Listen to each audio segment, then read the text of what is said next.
another one of the big stories that came out this week is that One Direction was actually in talks to do one last reunion show before Liam's death.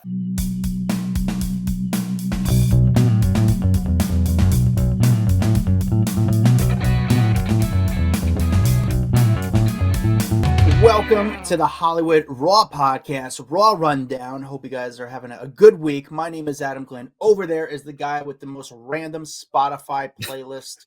They did the Spotify top songs of the year. This guy, Dax Holt, over there, had the most strangest top 3 artists. It was En Vogue, The Blowfish, not Hootie and the Blowfish. He just listens to The Blowfish and Menudo. I don't know how you get that kind of list.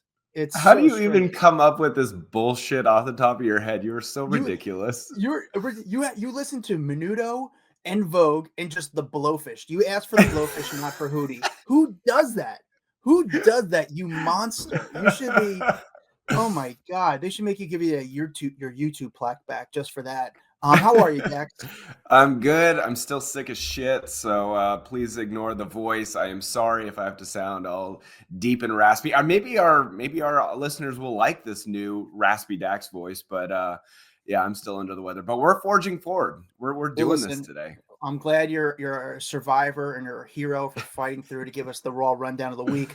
If you want to contribute to Dax's GoFundMe, please go ahead. He'll be taking donations to get a prescription at CVS. So thank you, Dax, for your hard work and your perseverance today. I know Dax got what you got? Montezuma's Revenge and I don't know Acapulco last week. What you got? Something in Mexico, and I don't know what the hell it is, but I'm ready for it to leave. I'm gonna have to have like an exorcism or something here. It's been too long. Wait, so when you were in Mexico, by the way, did you go by any were you in the towns at all, or were you just at a resort?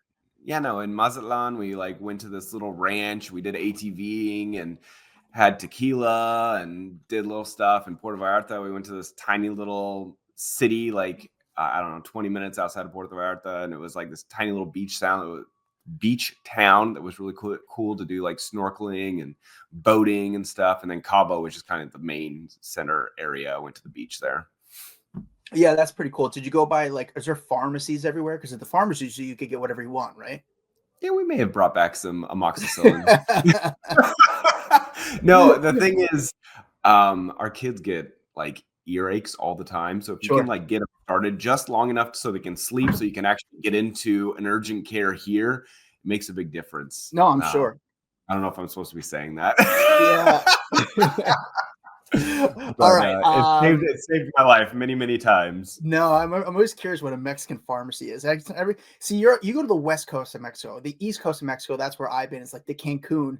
I love that. I love that side. The problem is oh my god, dude! Really? Playa del Carmen and Cancun. Hell yeah, the water is so beautiful over there. No. I went near Tulum, which actually has better water. Near Cancun, it's not the best beaches because get out of here.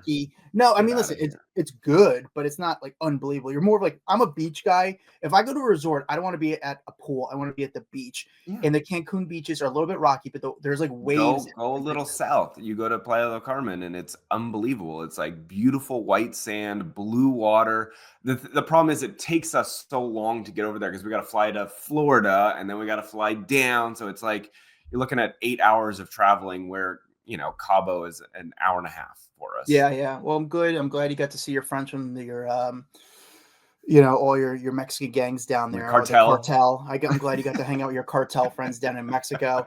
I will stay here and hang out with my Bloods and Crips. By the way, I was in the city. I saw the other day walking Alec Baldwin. I thought, I saw someone run up to Alec Baldwin and say, "Hey, can I get a photo with you?" I thought maybe he would kind of be a little bit nicer and warmer. And of course, no.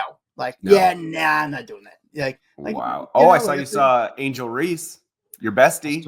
I saw Angel Reese. She's not my bestie. She doesn't even know I exist. Actually, she probably knows I exist now because I posted the video, and I think it's getting a lot of flack. And when you've got fans running up wanting photos or autographs, and you're just rude to them, what do you think's going to happen? Mm-hmm. I don't understand. Well, that's what it is. Understand.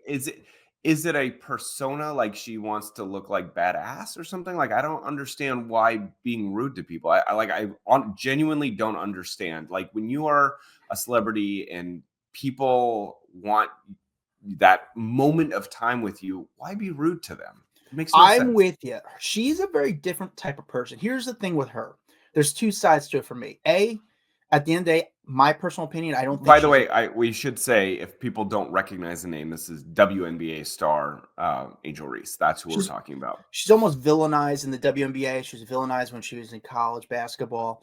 And I think there's two parts of it. I don't think she's a good person. Personally, I'm going to say that. I don't think she's a great person. I don't think at the end of the day she's not. Should the we best play the person. video so people know what we're talking about? Let's Sure. play your video real fast.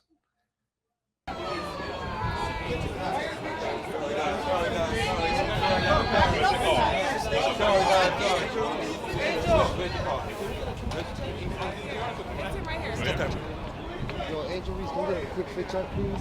Just Listen, I'm wearing Prada. Real quick. It's gonna be a minute. A minute. Yo, Angel Reese.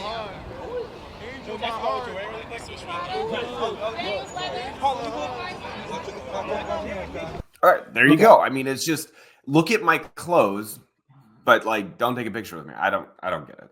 Yeah, but I will say this, Dax. I don't think she's a good person, but I also think it's good for the WNBA. People want someone they could hate, and I think it's someone she's playing up that card where she's going to be the villain, she's going to be the bad guy, and we're going to tune in for that bad person. And in 20 years from now, when she retires from the WNBA, and they look back at the success of the WNBA and how it kind of got bigger, she's going to be she's a huge big part factor. of it, though. Yeah, she's going to be a big part of it because that's what you need. You need villains. You need heroes and villains to make that go big. Look at like Dennis Rodman. He was the villain for a long time in the NBA, and then he's had a big post NBA career where people are fascinated by him. People love to hate on him. So maybe that's the strategy behind it. Maybe it's a character that she knows she is playing, where you've got to have this big personality where you can be unlikable or maybe super likable to other people who like the arrogance. And it's just, it will work for her long term. I don't know. Yeah. Whatever. But then I saw a few other people. I saw like Kieran Culkin, who I saw like random people. I saw this week with Matt Rife. Great guy, really good dude, good guy, very humble. I mean, the guy is on top of the world right now as far as in stand-up comedy. Probably one of the biggest comics in the world, stand-up comics in the world at the moment. He can do anything he wants. He's getting paid tons of money. He's doing huge theaters. The guy just sold out Madison Square Garden. They had to add an extra show. I mean, that just shows you the level of fame that he's at. Did you see his article where he's talking about facial surgery? Because like Matt Rife has been accused of facial surgery a bunch, and he finally talked about it. He's like, guys, I haven't had facial surgery. You literally watched me mature. I had like a later maturity, going through puberty than a lot of other people. And so you watched my body change. He's like, to watch all these doctors out there talk about, oh, I've for sure gone under the knife. He's like, they should get their license revoked. And so he was really annoyed with it. But, his face, I think he also has that look where other people want to look like how he naturally looks. So they tend to be associated with surgery. And I think that's why he's had so much surgery talk, is because it almost doesn't look natural, but it's his natural face. Correct. And I knowing him for a pretty decent amount of time, I've been around him a lot. I don't think he's done anything, and not even from Botox to anything. The guy works out, eats decently healthy, but he's not even like crazy, like a nut about it. I think he's a factor of good genetics. And I gotta be honest, a good guy, very humble. And every time I see him, he's just cool, chill. Yeah. Appreciate him, give him a hug, and happy for his success. He earned it. He worked for it. It's not, this is not overnight success. This guy's put in the work. It's actually very inspiring for me. All right. But so you didn't tune in for us to jibber jabber and talk about our weeks and hear Dax talk about why In Vogue should be one of the top groups of all time. You came here to listen to the raw rundown, the top 10 stories of the week. How do we pick the top 10 stories? It goes by Google search. It goes by data. At last, it goes by our personal opinions. But at the end of the day, just like any single media outlet, it goes by data, what people are clicking on. So we found out the top 10 stories, and we're going to get to that. But before we get to that, Dax, do you have a review ready? Oh, I got a listener review straight from Apple Podcasts. It is a 5-star review from Ellie Q. Ellie Q, I guess is how you'd say the name. titled Big Fan. I've been listening for at least 2 years. Love the juicy gossip. Well, Ellie, we love you and your juicy reviews. So thank you. Appreciate it. Appreciate the time. You guys know we love these reviews. All right. Let's do this, Adam. All right. Raw rundown starting with number 10. Number 10 is Nikki Garcia is breaking her silence on her divorce from Artem. You know, we've been talking about this for weeks and weeks at this point about the fact that these two have had such a nasty divorce, but then it's kind of gotten a little more peaceful over the last week or two. But she is finally now talking about it. She went on, of course, her own podcast, the Nikki and Brie podcast, and just said, I'm going to try to do my best not to get too emotional in this episode. But she kind of wanted to thank everyone, her listeners, family, friends, coworkers, people that she hasn't talked to in a long time, just for all the love, support, and for the respect and privacy and space. She said that the past few months, she is disconnected from social media, from the world, and just knew that she needed to disconnect because for the first thing, she's a mom. She has a son that she wants to protect his privacy, and that is like most important to her. And she's going to do whatever it is that she needs to do. And most importantly, she needed space for healing, for facing trauma head on. And for all of that, it's been really tough. And it's been really kind of heartbreaking, she said, and just been sad. She then went on to say that, you know, you dream of having this family and you have this incredible love, and then just it goes away. And it goes from having this great love story to having a terrible one, and you never saw any of it coming. And for, you know, it's like kind of world ending. And she goes, it's just been a big struggle for her. And, you know, listen, I've listened to both sides of them. They've been talking quite a bit. And it's kind of sad how quickly it ended. Like they were posting about their anniversary literally like 2 days before everything hit the fan. And then they're accusing each other of like spousal abuse, and he gets arrested. And then the cops are like, well, there's not really enough evidence to really blame this whole thing on him. So they didn't charge him for anything. And it's really hurt his career. He has been upset about that. Her career has seemed to kind of like done well. Like people are still inviting her to do hosting gigs and all this kind of stuff. And he's been upset about it. He's like, she made false accusations. She's still getting hosting gigs. I lost out on Dancing with the Stars. What the hell? But at the end of it, I know both of them really want to focus on the kid and, you know, not let this damage him too much. Yeah, I mean, I think she did what's best. She kind of just stayed quiet and got out of. She didn't do the podcast, because if you do the podcast, how can you do the podcast and not address everything that's going on? I mean, when your ex-husband, well, he was your husband at the time, gets arrested for something, and then all of a sudden doesn't get charged for anything, that starts to say, hey, were you kind of telling lies a little bit? Like, what exactly happened? Because there's his side, there's her side. It sounds like it was a very pain on both sides, and it's very volatile. Very volatile, man. And honestly, I don't know if we will ever know the truth or get the real truth of exactly what happened that night. And I don't think the two either want to get into it, because it seems like at the end of the day, it doesn't help anything and actually hurts the family. And they have a son. So respect her for finally kind of coming forward. And, you know, I think now we sort of move on. Who she dates next, when she starts dating, that will be the next big story for Nikki. So I'm excited to see who she kind of goes next. Is it a regular person? Is it a celebrity? I think that's always interesting or unique. So I agree. Like, do you stick with a celebrity? Because I feel like there's been so many high profile relationships where these people date superstar, and then they're like, this is not working out for me. I need to date someone who is not a superstar, who is not either fighting for the limelight, or they don't have a crazy schedule. That's why you see people like Salma Hayek go off and marry a billionaire who is not someone who is super famous, but they can live a great life and be with someone who is not fighting for that attention. And, you know, you see a lot of people do that. It's interesting. I mean, I think everyone wishes they were in Salma Hayek's shoes and could kind of marry a billionaire. I mean, now that's the goal at the end of the day. There's just only so many billionaires available. So that'd be really cool. All right, Dex, number 9.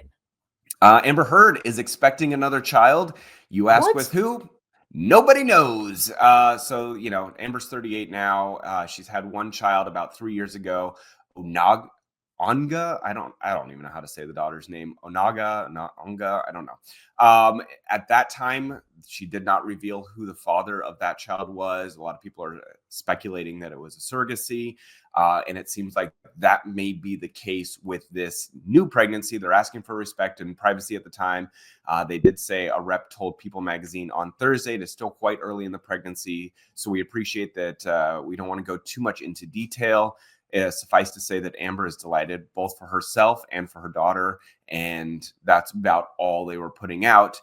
No mention of father or who she's dating. I don't think she's been linked to anyone recently. I remember she was the most recent person she was linked to was a woman, a cinematographer, Bianca, but no recent men. So I don't know. I know that she wanted to be a mother for a long time, and she has been happy it just being her and her daughter and living that life. And so I believe that there was surrogacy in the past, and yeah, this might be another surrogacy. So why even come forward and say you're pregnant? Why even or say? What do you mean? Why? Why you don't still have the right it. to be a mom? Yeah, no, you totally do. But do you have to put out that announcement saying I'm expecting a baby? You know, it's. I You just think understand people aren't why going you to had to say do it. something when she shows up, and it's not like you can hide that. No, you just do it. Eventually you address it when it happens. But I don't know if you need to put out a press conference and say, "All right, set everyone, reporters, everyone take a knee in front, everyone in the back, camera. All right, I'm having a baby." Do you really need to put that thing out there? I mean, I think people are curious in Amber Heard. She's been a very unique I celebrity. think She's had a when unique you're a life. celebrity and you show up and you've got a giant belly, everyone's gonna be like, "Wait, what?" She just can't hide it for that long. The news is going to break, so you might as well address it. But do you address it when it happens, when you show up at a red carpet and you have a belly, or and Well, then once it happens, like, yeah, I'm thinking People magazine found out they were going to do a story. They reached out to her and oh, said, "Give okay, us a that does comment," happen. and she was like, "Yes, that she is pregnant." Interesting. Well, good on her. I think people are very curious. She's just a very, I will say, I've met Amber Heard once. She was very sweet, very nice, and very cool. So I guess So, she's all happy. She you wants to be a Johnny Depp mom. fans, you can address your hate mail to Yeah, Adam at yeah. adamsadick.com. And yeah, there you go. No, well, good on her. I'm glad she's having a baby. But I think people are curious, like, who's the father? Is it certain? There's a lot of questions around there, just because she is a very, she has a good LinkedIn as far as men go. Well, I think dating or being married to Johnny Depp and dating Elon Elon Musk, Musk. I mean, she's a fascinating human being. All right, let's move on. All right, number 8. Number 8, Brooks Nader and Gleb Schmeckenwolf. I don't know. Smirnoff. I Shavinchenko. don't know. Yeah. Anyway, they are apparently back on. They did Dancing with the Stars together. They were partnered up on Dancing with the Stars. They couldn't keep their hands off each other back then. Then they broke up back in October. Well, it looks like they are now rekindling their relationship. They were enjoying dinner it was in Hollywood, or I guess Beverly Hills, at South Beverly Grill on Tuesday. There's a bunch of photos of them kind of all over each other, kissing, all of that kind of stuff. And it seems like they're truly back on. I guess they had commented to the Paps, "Yes, this is for real. We're really back together." Here's my thing. Is this just a publicity stunt? Because did they call the Paps to let them know where they're going to be? She definitely calls the feels like a Paps. setup. She definitely calls the Paps. But the thing is, she was seeing other people. There's rumored to be that she was seeing a very big business guy. And I can't really, apparently he was saying no, but she was saying, yeah, I'm seeing this guy, but I know they hooked up. Yeah. And I say big business guy. I don't want to put out the name yet because I don't want, this guy has a lot more money than I am and than I have, and I want him to come after me. But like a huge, successful CEO. It's not Elon Musk by any means, but it's one of the biggest companies out there, CEO. She was, I guess, seeing. And I don't know if it was just a fling, and he denied it. She said yes. But I guess she's back on with this guy. It's just, she knows what she's doing. This girl's a pro. She's trying Brooke's to keep her name out professional. there. She gets it. She's She gets trying. it. She's Yeah. trying. I got to give her credit. She sees But the fact that TMZ like walks up and say like, "You guys together," and they said, "Yes, the connection is real." Like, who says that? that's weird. It's a bizarre thing. And I mean, TMZ doesn't even work at night anymore. Let's be real. So it's, yeah, this is a setup shot, 100%. I should say, was this? Sorry, I take that back. Allegedly, it was a setup shot. So Yeah. cover my own Well, ass. I'm not gonna say allegedly. That shit was a setup. All right. Yeah, she's a professional. Dax number 6. Pete Davidson revealing a pretty shocking amount of money that Saturday Night Live pays their cast members. You know, there's been rumors for years that Saturday Night Live doesn't pay well. I mean, people have kind of hinted at it and saying, you know, I didn't get paid much or whatever, but it obviously rocket launches careers. So it makes it worth it for a lot of these comedians starting out.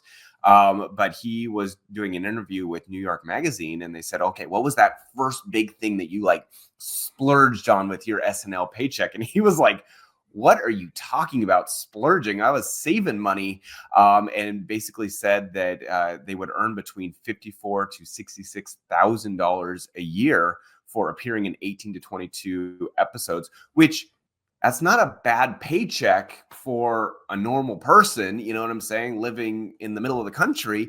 But when you are living in New York, $66,000 a year, that doesn't go far. You're not going to be able to live in some great location. New York is freaking expensive. So that's not a lot of money to be on television. And for someone like him who got a lot of notoriety, a lot of attention, you're famous, but you're famous essentially without making millions of dollars. So it's kind of a shocking amount. And it seems like throughout the years, people have hinted at this, that they didn't make much money. And now to hear the numbers, very interesting. Yeah, I mean, SNL has a really crazy schedule. There is a good springboard for your career. We've seen the biggest stars in the world come from SNL, but we've also seen a lot of people from SNL that their careers didn't really turn out, where they have to tell people they're on SNL and they're not memorable. They may last 1 or 2 seasons because there's a reason why you start as a featured cast member, then go to like a role cast member. So you have to kind of earn your wings there. People only last first season. There's tons of people who only last the first season. So you kind of get like I think it's like what it turns out is like the after SAG, because it's sort of like their beginner rate pretty much. And the hours are Monday, you go in for SNL, you have a table run. It's a lot of hours because you think of, and a lot of pressure too, because you're all fighting to get on the show and you're hoping writers write you in. But Monday, you're there for a few hours because you have to go in there for the meeting with the host. Tuesday is the first pitch meeting and you're trying to work on pitches. And then if you're lucky, you go to dinner with the host and then go back to writing all night. Wednesday goes back to a table read. Then Thursday, you're doing rehearsals. Friday, doing rehearsals with the tape pieces. Saturday, you're getting there like in the morning, like earliest, latest morning to kind of do the show. And you're there, I don't know, I'd say about like 15 hours you're at SNL on Saturday, just waiting to kind of do this live show. So the pressure, everything that goes on for the pay you're getting, it's not an easy job. But I think that kind of goes into what people shocking. love about it. It's shockingly low for someone who's on TV, especially that much and working that hard. Yeah, and you're fighting. So, yeah, Pete kind of, but I'm surprised. I guess anything Pete does really makes news because that's sort of been out there for a little bit. It's not rocket science. I mean, you knew about that, right? As far as like the SNL schedule, the low pay, or the pay. Oh no, no. I remember it's a really grueling thing where a lot of them will like literally sleep there overnight. Like they have beds at SNL so that the writers can just stay there and sleep. So they all go to the same schedule. Every Tuesday night, they go to the same restaurant with the host. And it's weird that they always go to the same restaurant. I don't know if the restaurant's good or not, but it's like a random location. You would think they would mix it up a little bit. But, I think that'd be cool to go to dinner with the host and see what that's like. And, agreed. I don't know. I love SNL. I didn't watch that SNL movie. I heard the ratings were pretty good on it, but I will see it eventually. They did that movie about it, like how the SNL was made. But, I don't know. I'm always scared about SNL. They're going to do the 50th anniversary. They're doing they're going to do like a big episode in New York in February. I think it's like right after the Super Bowl, about like the 50 years of SNL, kind of like what they did with the 45. All right. I was going to say the 45, I feel like was just the other day. So kind of we're already on 50. Yeah. I remember that. It was great. It was a freezing day in New York. And the time, I think the NBA All-Star game was going on in New York at the same time, but you're seeing like all SNL cast members everywhere. And it was like, it's pretty cool. It's pretty cool at that time. So, all right. Dax number 6, 10, 9, 8, 7, 6. All right, number 6, Kim Zolciak accusing her ex, Kroy Biermann, of throwing her to the ground in this this new police filing that was made the other night. So basically, this divorce drama is continuing to escalate between the two of them. This comes after they put up their house for auction on December 3rd, I believe it was supposed to go up on auction. But there is now a new incident report that People Magazine obtained, and the couple called the police on November 27th, just one day before Thanksgiving, both accusing one another of domestic violence. And according to the report, the responding officers heard loud screaming upon arrival, multiple juveniles on scene that were visibly upset. So one of the kids, one of the daughters, had a small cut on her elbow, but did not require medical aid. Another male juvenile was on scene, was hysterical and shouting. And then, per the documents, Kim alleged Kroy threw her off a ladder while she was taking down curtains, and that she refused, however, to show any evidence of the injury once the authorities asked to see some evidence. I guess Kroy, on the other hand, claimed that he had been removing curtains and that Kim approached him, attacked him from behind before she struck him in the face. The reporting officer stated that there was no visible injuries on Kroy either. So the police also reported that one of the pair's daughters witnessed the incident and claimed that Kim's story was not true. Imagine that you're like sitting there talking to the police, telling this story, and then the daughter's like, yeah, nope, not true, Mom, not true. The child alleged that, I guess, told the same story as Kroy, saying that he was initially taking the curtains down when Kim grew upset, climbed up the ladder to do it herself, leading to a fall in the midst of an argument.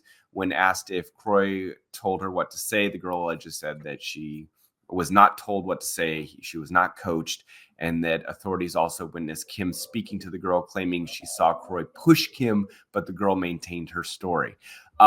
Again, just get them out of the fucking house. Like this needs legally, to they should not be allowed near each other. Just for all this stuff, we're wasting like federal money. On like, remember, they were supposed to stay on opposite sides of the house, but like, sell this goddamn house. Get these people out of the home. They cannot be around each other. It is bad. Be done. Live somewhere else. Sell this house. First.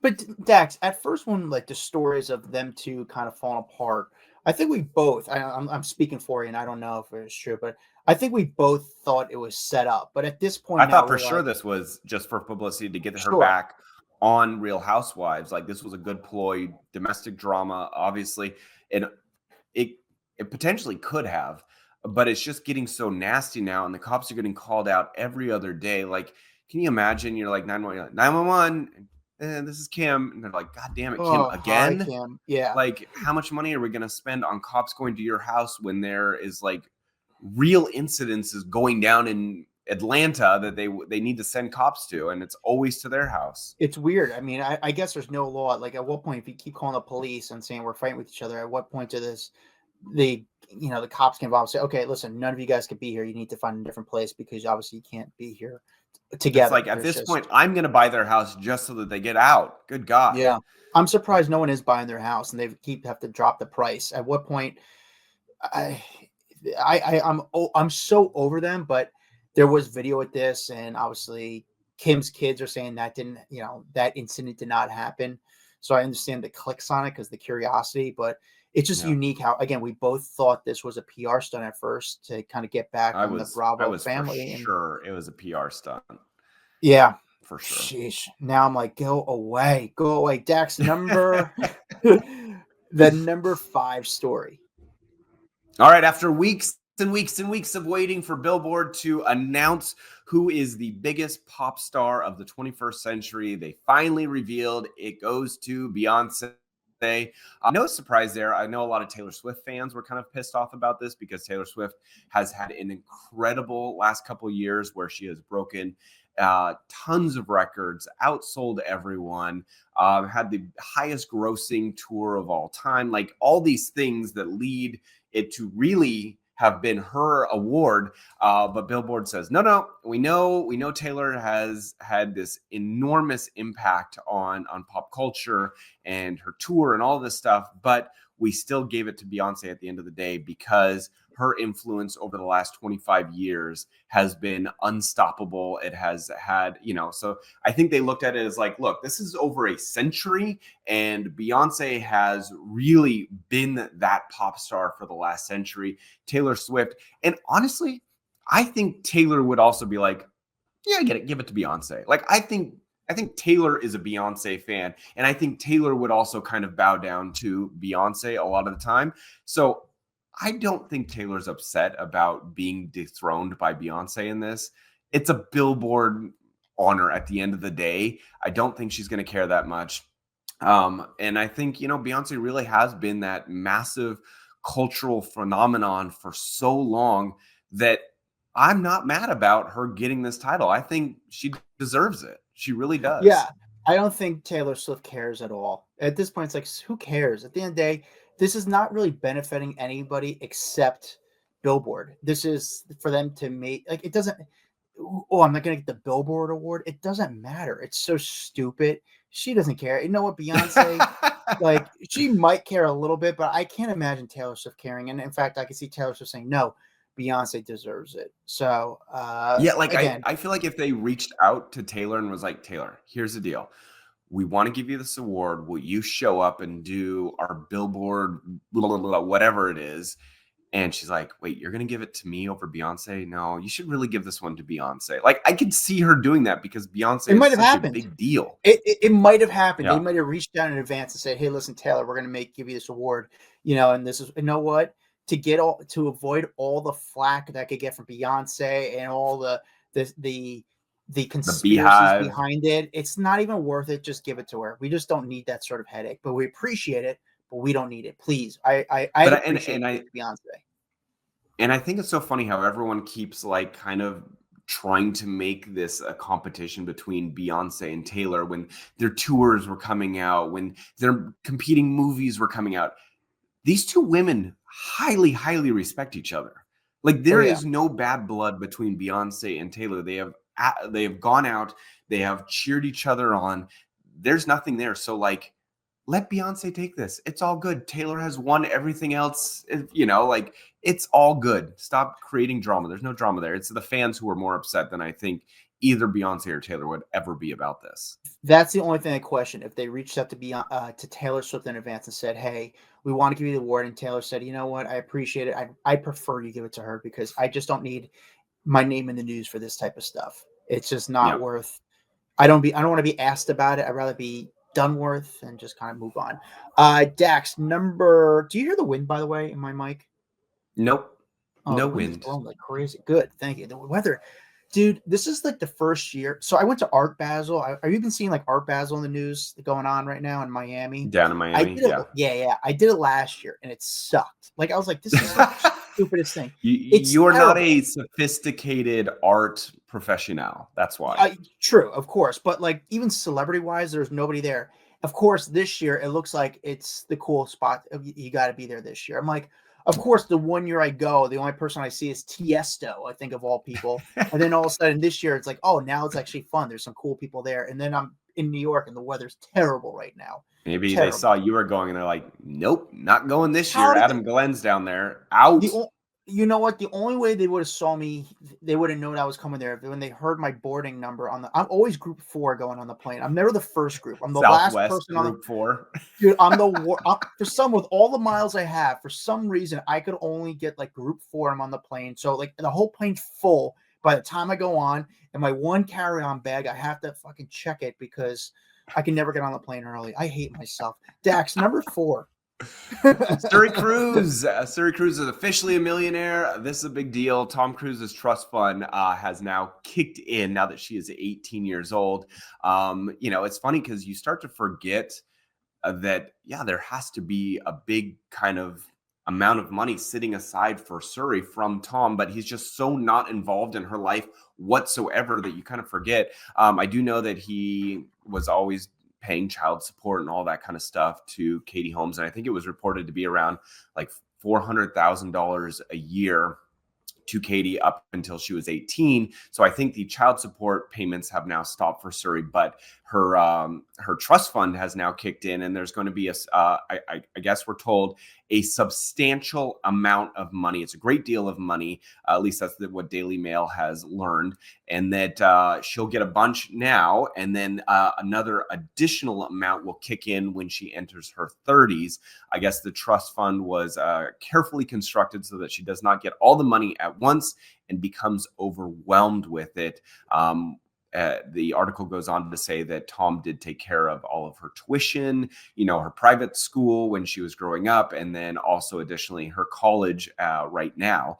And that's like something like $36,000 a year. So he is, my phone is talking to me because I said Suri Cruz. So Siri started talking to me. That's funny. But anyway, he's worth hundreds of millions of dollars, but it sounds like his reps are saying nope, he's a stand-up guy. He is fulfilling his obligations. He has not backed out on any amounts of money that he's ever had to pay. But you know what goes further? Actually being a dad. Yeah, money is one thing, but you know what I bet Suri would want? A fucking dad in her life. Man, if I could just be a fly in that wall and really know the truth of what's going on between Katie Holmes, Suri, and the dad, Tom Cruise, and we still allow Tom Cruise to kind of go on, do red carpets, be the star, but but you kind of it's not like you had some rough moments. Like you think of like fatherhood, and there's like some parents who weren't around for their kid because they're either working or maybe there's some substance abuse problems or some other things going on. But this was different because there was no substance abuse problems. This was a guy who picked his religion over his kid, and a very questionable religion. So she got the bag now. Adam, you have no idea. Like, I would love to know all the actual details of everything. Like, I hope one day Suri tells her truth. You know what I'm saying? Like, after, do you think she has an NDA or she can't? Part of that trust fund Suri. thing? I don't think Suri has an NDA. She was a freaking minor. You can have it. Yeah, but part of that getting her trust fund. I'm sure Katie has something. But look, maybe Suri hits her 30s. The rest of that money kicks in, and she goes, "I'm ready to talk. I'm ready to spill on my dad." Suri. And it's not even going to be dad. It's going to be, I'm ready to spill on Tom, because she's not going to call him dad at this point. And I think Katie really has truly been that rock in her life and kept her stable. And, that bond will never be broken, but I'm sure one day we'll hear more about Tom. But why can't wait. I can't wait. Like Katie Holmes' mom, Katie can't talk, but why not Katie Holmes' mom talk? Did she sign the NDA? Does the trust fund come with an NDA? I would love for one reporter on a red carpet, and they know they're going to get shit. They know they're not going to be able to go on a red carpet ever again with Tom Cruise and say, "Hey, tell me about before we get into this new Mission Impossible movie, is there any chance you'll talk to Suri?" And then see what happens. You cannot ask a single Suri question, but why anywhere near him. Here's the thing: is keep the camera rolling and just see how he responds. It's not going to go well. You'll get kicked off that red carpet. Yeah, get kicked off. Be a sacrifice lamb. Sacrifice yourself, reporters. Maybe that's why they won't let me on red carpets, because they don't I'm a liability. But sacrifice yourself and be that guy. His people are way too protective of him. No one will ever get near him if there's a chance of that question being asked. And you know what? Honestly, being a dad is probably one of the happiest things of my life. I love being a dad and coaching my kid's soccer team and going to see my daughter play soccer and all these things. I fucking love it. How do you give that up? That's wild to me. Well, you're lucky because, your kids, didn't your daughter's soccer team just win a championship? Maybe Suri played on shitty teams. And he's "Hey, I'm not going to be around for that. Can you ever win a game? I don't want to be associated to losers. Your little league team sucks. You stink at basketball. I am done. That's it. Dax, number 3. Number 3, Sabrina Carpenter and Barry Kehoe. How do you say his last name? I can't say anyone's last name in this episode. Honestly, neither. You know what's weird? You know why? I literally don't know how to say his last name. Here's why we can't say his last name. We grew up watching Access Hollywood and Entertainment Tonight, where you'd see they would do stories like this, and you'd be able to hear how the name is pronounced. Now we read about the stories, but we don't get to really hear the names too much to hear how the name's pronounced. It's so true. Like, how this guy is and I pronounced. should probably do some research and listen to some interviews before Yeah, I talk yeah. about this shit. But I don't got time for that. I don't need to really know Barry's last name. Yeah, who cares? I guess they have now decided to take a break from their year-long relationship. So they were pretty lovey-dovey about each other, Very. always posting on Instagram. He was always congratulating her. And it seemed like it was going really well. But I think she's also been crazy successful over the last year, just touring and becoming like one of the biggest stars on the planet. And I think being blessed by the Taylor Swift, what would you blessed by Taylor herself. And so all those Taylor Swift fans are going crazy for her. She really has had an incredible shoot to stardom over the last year. And maybe that's taken a toll on their relationship. They're not spending as much time together.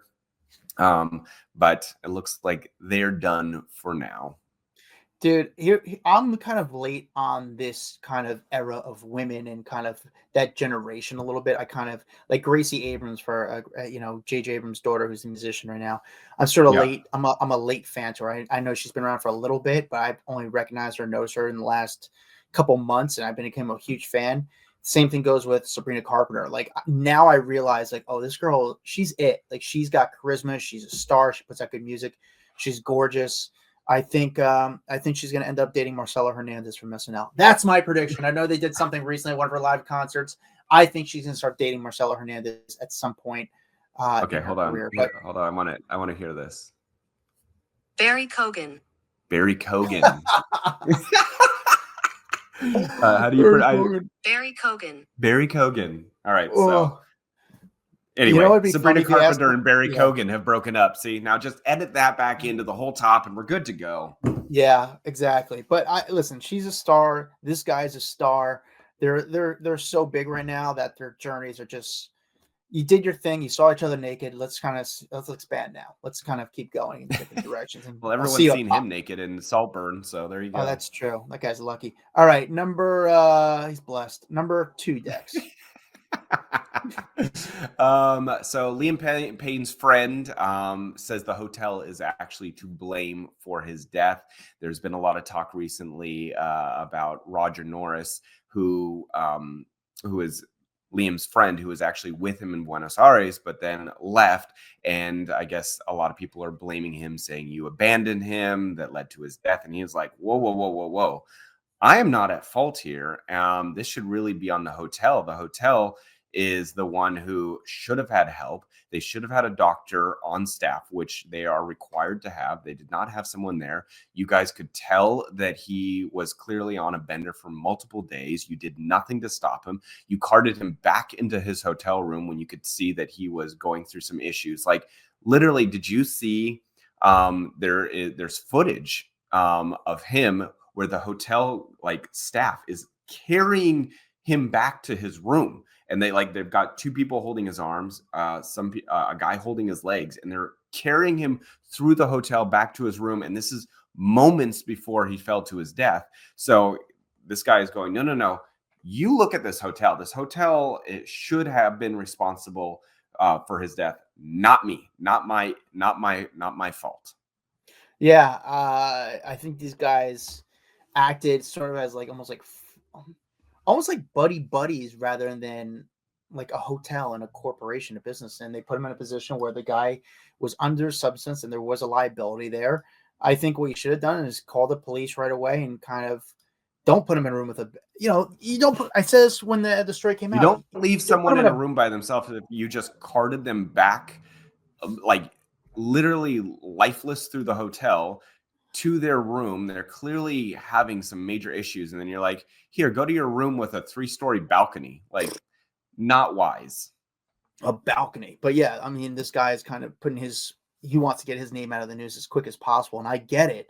And I guess there's there's conspiracies around that. The Argentinian police are trying to protect the hotel property. And we've kind of said this, how quick they've kind of came to resolutions on things that were going on in his system and the body. The whole thing is just Some stories, honestly, Dax, I think from you and I, like we've covered so many news stories. This one, like when I just remember hearing this story and it was tough to swallow. And I wasn't like not the biggest One Direction fan by any Yeah. means, but like the guy had so much life and like so much potential. When I was like, wait, what? And it's a tough story Yeah, it's to real. cover. It hurts. It's just Yeah. like ugh. Another one of the big stories that came out this week is that One Direction was actually in talks to do one last reunion show Ah, before Liam's death. Yeah. And so it sounds like the guys were starting to kind of like really reconnect. And, they obviously, all the guys showed up to his private funeral the other week.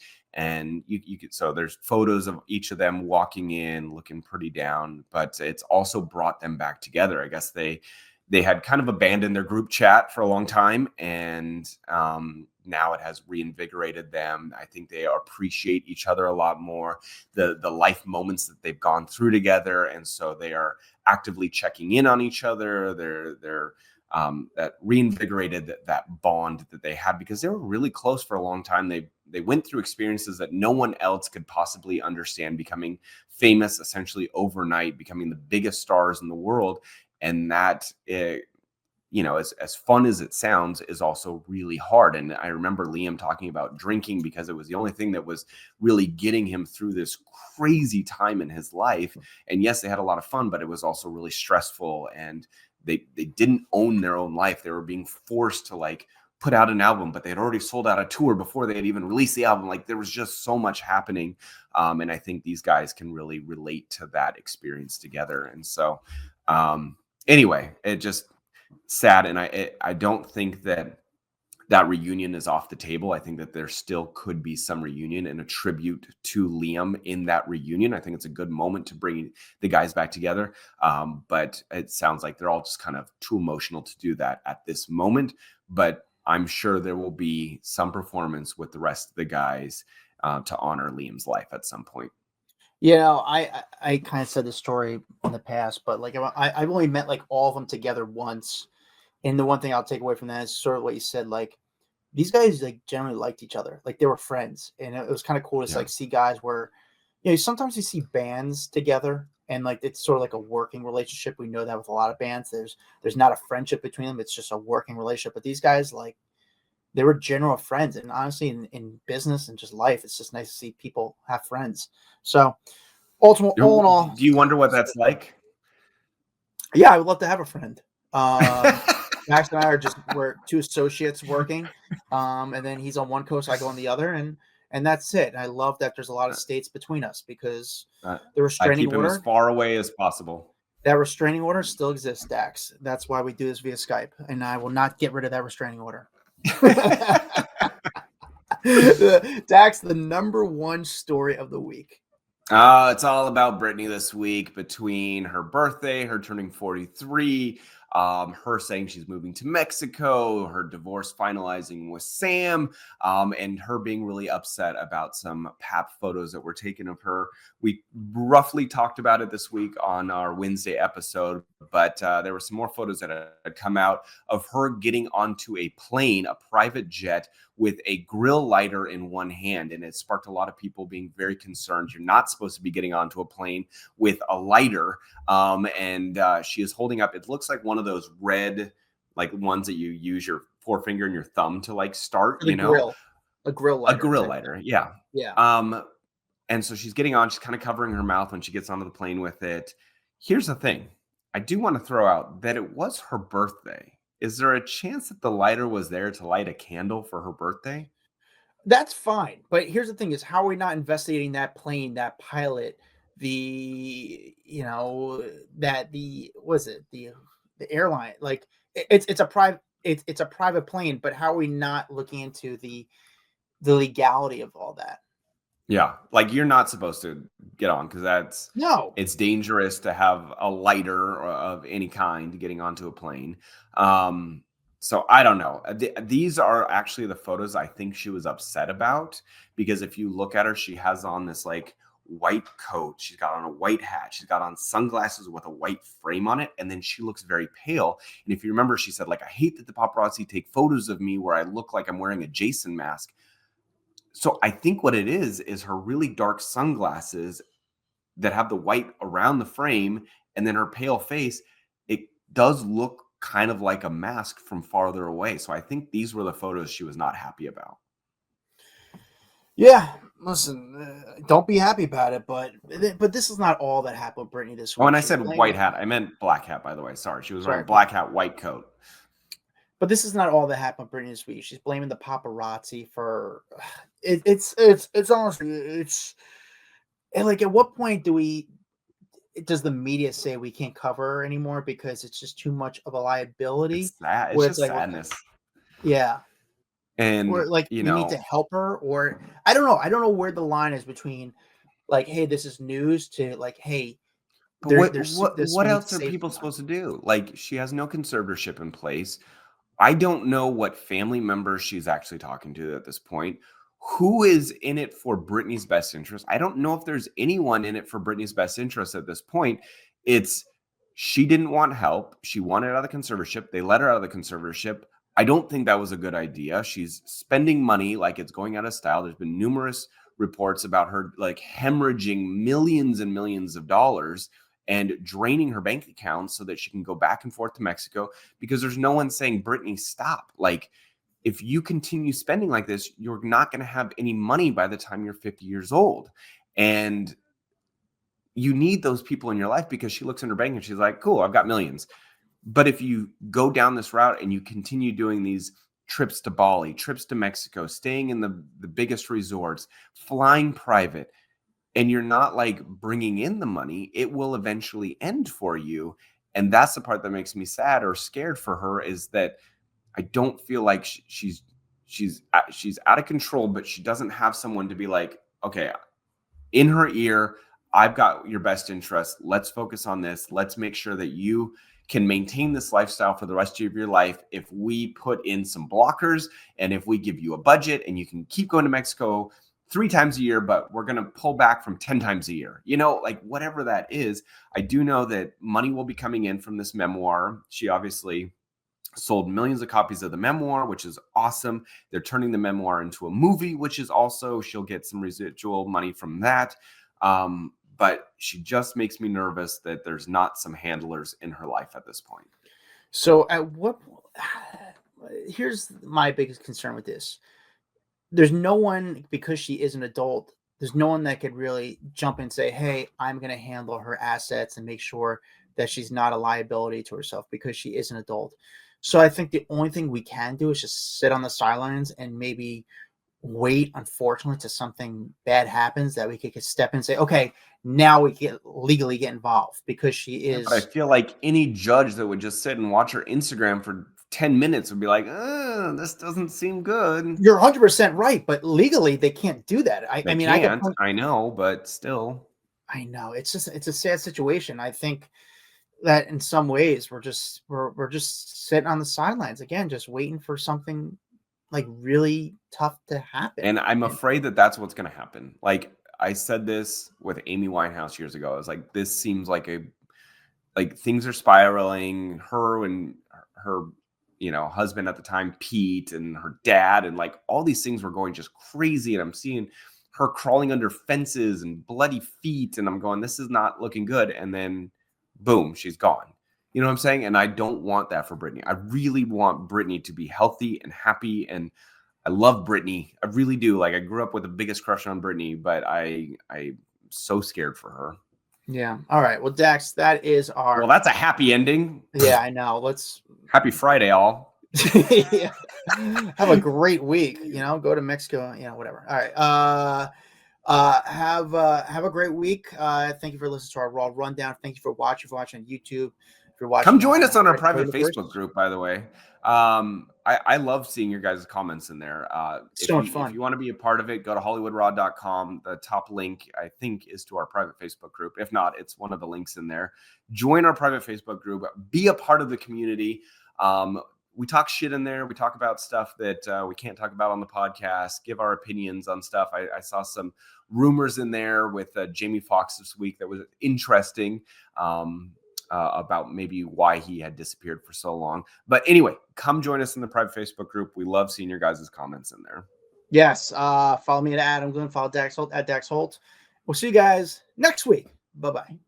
Bye. What's up, guys? If you like that video, there's plenty more where that came from. Make sure you like, subscribe, hit the bell so we can just feed you all the goodness daily. Hurry up. Come on, let's go.